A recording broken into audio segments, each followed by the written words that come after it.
Assalamu alaikum everyone. How are you all? I hope every one of you is fine. I am here with another lecture. My lecture number is 118 and it is for inter part 1 जिसमें हम लोग unit number 5 start किया है, that is atomic structure, यानी कि हम अब atoms के डिफरेंट सब पार्टिकल्स हैं उसके बारे में स्टडी कर रहे हैं. So the very first particle जिसके बारे में हम लोग स्टडी कर रहे हैं दैट इज़ अबाउट इलेक्ट्रॉन्स. तो अपने प्रीवियस लेक्चर में मैंने आपको वो पूरा सेटअप, वो पूरा एक्सपेरिमेंट दिखाया कि किसकी मदद से जो है इलेक्ट्रॉन्स जो थे, जिस एक्सपेरिमेंट की वजह से, जिस पूरे सेटअप की वजह से इलेक्ट्रॉन डिस्कवर हुए थे और उनको शुरू में कैथोड रेज का नाम दिया जाता है. तो वो पूरे सेटअप के बारे में मैंने आपको एक्सप्लेन किया था कि किस तरह से यहाँ पे discharge gas discharge tube use की जाती है जिसके अंदर हाई वोल्टेज को मेंटेन करना है, बहुत लो प्रेशर 0.01 टोर को मेंटेन करना है, high voltage from 5000 to 10,000 volts को मेंटेन करना है, और दो ऑपोजिट इलेक्ट्रोड्स यानी कि कैथोड एंड एनोड को लगाया गया है इस गैस डिस्चार्ज ट्यूब के अंदर. इसको गैस से फिलअप कर दिया गया है. तो जब इसको हाई वोल्टेज से कनेक्ट करके इसके अंदर से इलेक्ट्रिसिटी पास होगी तो वहाँ पे तब पहली दफ़ा कैथोड रेज यानी कि इलेक्ट्रॉन्स को डिस्कवर किया गया था. कैथोड रेज इसलिए नाम दिया गया है because they are emerging from the cathode electrode और they are going opposite to the cathode electrode. उसके ऑपोजिट जो वॉल है, उसके सामने जो वॉल है, उस पे दे फॉल, उस पे they fell and they produced fluorescence. वो फ्लोरेसेंस किस तरह के प्रोड्यूस करेंगे, it depends upon the glass of the gas discharge tube, कि गैस डिस्चार्ज ट्यूब किस तरह के ग्लास के अंदर बनाई गई है एक तो उसके ऊपर. Secondly it also depends upon the composition of the gas, कि वो गैस कौन सी फिल की गई है उस गैस डिस्चार्ज ट्यूब के अंदर, उसके ऊपर भी फ्लोरेसेंस जो है वो डिपेंड करती है. So today I am here with the topic of properties of cathode raise. ये जो कैथोड रेज डिस्कवर हुई थी, अब जब एक दफ़ा डिस्कवर हो गई तो डिफरेंट साइंटिस्ट ने इनके ऊपर इन्वेस्टिगेशन शुरू कर दी और इनको डिफरेंट तरीक़ों से, डिफरेंट एक्सपेरिमेंट से गुजारते हुए इन कैथोड रेज को स्टडी करना स्टार्ट कर दिया गया था ताकि इनकी प्रॉपर्टीज़ के बारे में ज़्यादा से ज़्यादा जाना जा सके.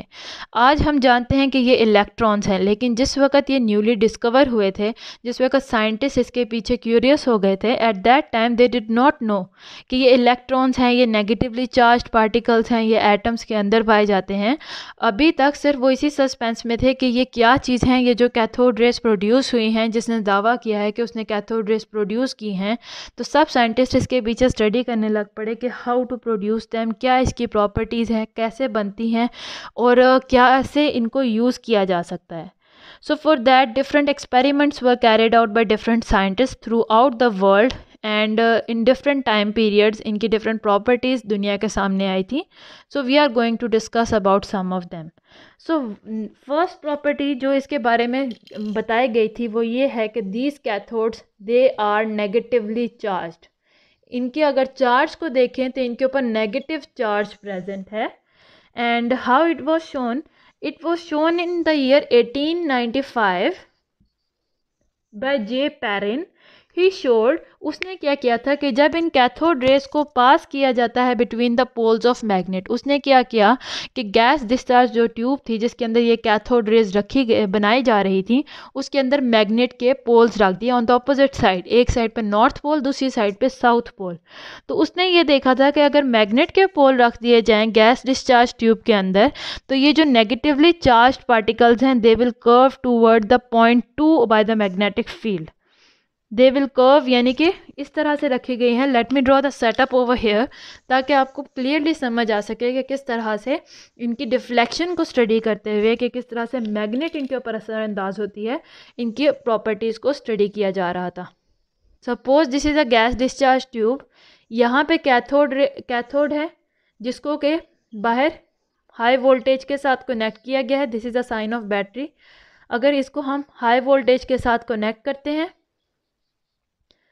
यहाँ पे प्रेशर लो करने के लिए वैक्यूम कनेक्टेड है.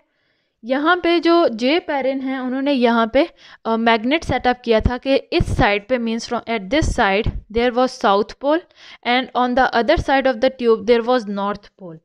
तो जब इनको इलेक्ट्रिसिटी को पास किया गया जब इसके अंदर से, तो इलेक्ट्रिसिटी को पास करने के बाद जब इनकी प्रॉपर्टीज़ को स्टडी किया था, तो नॉर्मली जो कैथोड रेज थी वो ट्रैवल करते हुए in the straight line perpendicularly इस वॉल के साथ टकराती थी। That we will name as it as position number 1।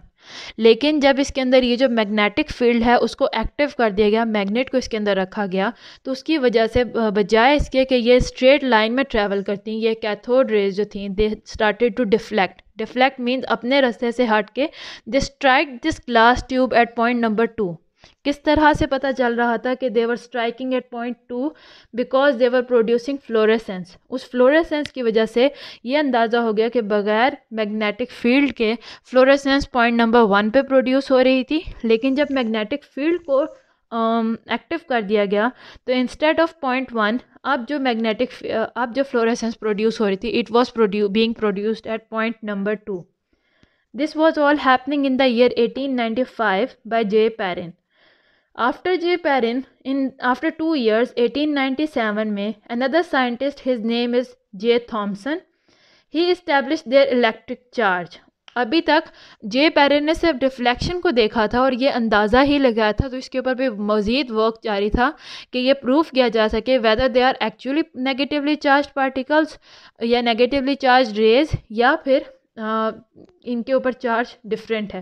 So different experiments were carried out. तो उन्हीं एक्सपेरिमेंट्स में से एक एक्सपेरिमेंट था 1897, 2 साल के बाद जे थॉमसन ने ही इस्टेब्लिश देयर इलेक्ट्रिक चार्ज। किस तरह से? He use the electric field. J Perrin ने मैग्नेटिक फील्ड का यूज़ किया था by putting the different poles of the magnet on the opposite side. J Thomson ने क्या किया था कि यहाँ से तो इलेक्ट्रिसिटी मिल ही रही है, कैथोड रेज प्रोड्यूस हो रही हैं, लेकिन further he place here electric field. उन्होंने यहाँ पे इलेक्ट्रिक फील्ड को भी अप्लाई करना शुरू कर दिया था। Here it was positively charge, here it was negatively charge. So when he studied, तो विदाउट इलेक्ट्रिक फील्ड आपको पता है कि the rays were striking the glass tube at position number 1। Without electric field and with magnetic field they were deflected toward the point 2।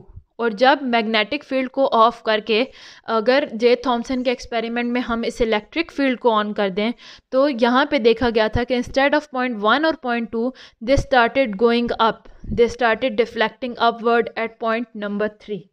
तो यहाँ पे आप देख सकते हैं कि इससे अंदाज़ा लगाया था कि इसके ऊपर पॉजिटिवली ये नेगेटिवली चार्ज रेज हैं because they are attracted towards this positive pole. आपको पता है कि उस वक्त पता था कि पॉजिटिव चार्जेस हमेशा नेगेटिव चार्जेस को अपनी तरफ अट्रैक्ट करते हैं और नेगेटिव पॉजिटिव को अपनी तरफ अट्रैक्ट करते हैं।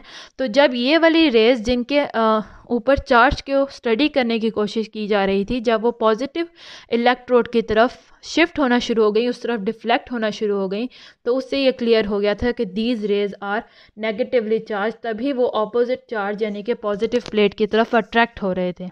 सो he found this by carefully controlling the charge on the plate. उन्होंने जब इसको पूरा सेटअप किया हुआ था तो विदाउट कंट्रोल नहीं था, बल्कि एक पूरा सेटअप उनके कंट्रोल में था, और by controlling this charge on these plates उन्होंने ये पूरे तरीके को प्रॉपरली स्टडी किया था। सो उन्होंने क्या किया कि जे थॉमसन ने पहली दफ़ा इलेक्ट्रिक फील्ड को अप्लाई करके देखा था और देखा, जे पैरिन ने मैग्नेटिक फील्ड को पॉइंट नंबर को अप्लाई किया था और देखा कि ये कैथोड रेज पॉइंट 2 पे जा रही थी।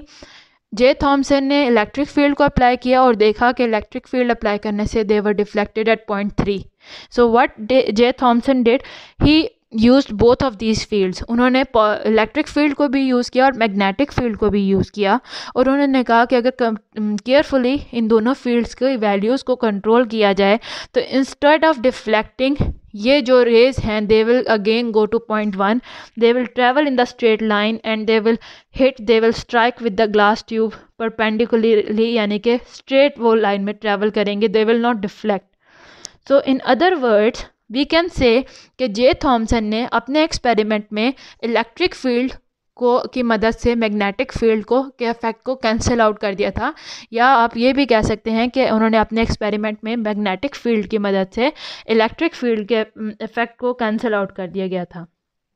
यानी कि दोनों फील्ड्स को इस तरह से कंट्रोल किया गया था कि दोनों फील्ड्स ऑन थी, मैग्नेटिक फील्ड भी ऑन थी और इलेक्ट्रिक फील्ड भी ऑन थी, और दोनों ने एक दूसरे को इफेक्ट को इस तरह से कैंसिल किया।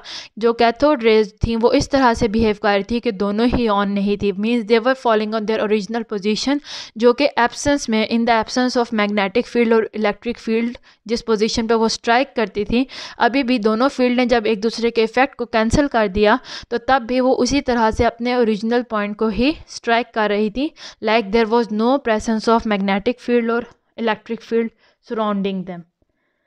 सो we can say that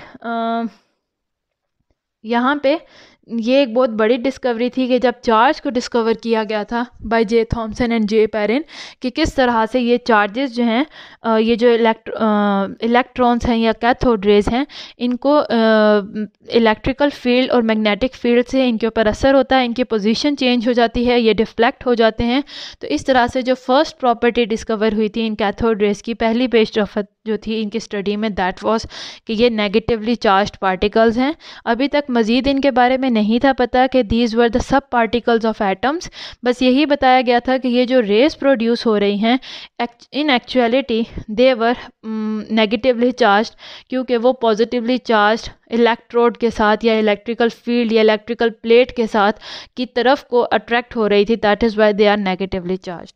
so this was the first property of cathode rays, जिसमें ये कहा गया था कि ये कैथोड रेज जो है नेगेटिवली चार्ज्ड हैं। So now we will move on the second property of the cathode rays. Second property क्या बताती है कि they produce a greenish fluorescence on striking the wall of the glass tube, and ये these rays are also produce fluorescence in rare earths and minerals, and when they are placed in the path of these rays, alumina glows red and tin stone yellow। तो वो ये बता रहे थे कि जिस तरह से आप इस ग्लास ट्यूब की या इसके अंदर मौजूद गैसेस की कॉम्पोजिशन को चेंज करते रहेंगे तो जो फ्लोरेसेंस प्रोड्यूस हो रही थी ऑपोजिट टू कैथोड रेज वो भी डिफरेंट होती जाएगी, यानी कि कॉम्पोजिशन के हिसाब से ये कैथोड रेज की जो फ्लोरेसेंस थी वो डिफरेंट हो रही थी, जिससे ये अंदाज़ा लगाया जा रहा था कि कॉम्पोजिशन अगर ग्लास ट्यूब के अंदर मौजूद चीज़ों की गैस की कॉम्पोजिशन चेंज हो रही है तो फ्लोरेसेंस चेंज हो रही है, इसका मतलब कि कैथोड रेज का कुछ ना कुछ लेने देना है उस कॉम्पोजिशन के साथ, उस गैस के साथ जो कि उसके अंदर फिल्ड अप थे। बिकॉज गैस चेंज होती थी तो फ्लोरेसेंस चेंज हो रहा था, गैस सेम रहती थी तो फ्लोरेसेंस भी सेम रहता था। सो इट वॉज थॉट कि जिस तरह से गैस के ऊपर ये डिपेंड करती हैं कैथोड रेज डायरेक्टली या इनडायरेक्टली, तभी गैस के चेंज होने से इनके कलर में भी चेंजेस देखने को मिल रहे हैं। सो उन्होंने कहा है कि दे प्रोड्यूस, जब खाली ग्लास ट्यूब लें, अगर उसके अंदर सिर्फ गैस फिल्ड अप है तो ग्लास ट्यूब के ऊपर जब आके ये कैथोड रेज स्ट्राइक कर रही थी तो दे प्रोड्यूस्ड ग्रीनिश फ्लोरेसेंस। उस वक्त जो लाइट प्रोड्यूस हो रही थी वो ग्रीन इन कलर थी। उसके अलावा अगर रेयर अर्थ और मिनरल्स की बात करें वो भी इनके रास्ते में रखे जाते, उससे इस पूरे ग्लास ट्यूब को, गैस डिस्चार्ज ट्यूब को फिल अप किया जाता, तब भी ग्रीन फ्लोरेसेंस प्रोड्यूस हो रही थी। हाउएवर अगर इनके रास्ते में एलुमिना रखा जाता तो एलुमिना के बदले में फ्लोरेसेंस चेंज होकर रेड कलर में हो जाती, ग्रीन से रेड कलर में शिफ्ट हो गई थी। और एलुमिना की जगह अगर टिन स्टोन रखा गया तो fluorescence again change and it change into yellow colour.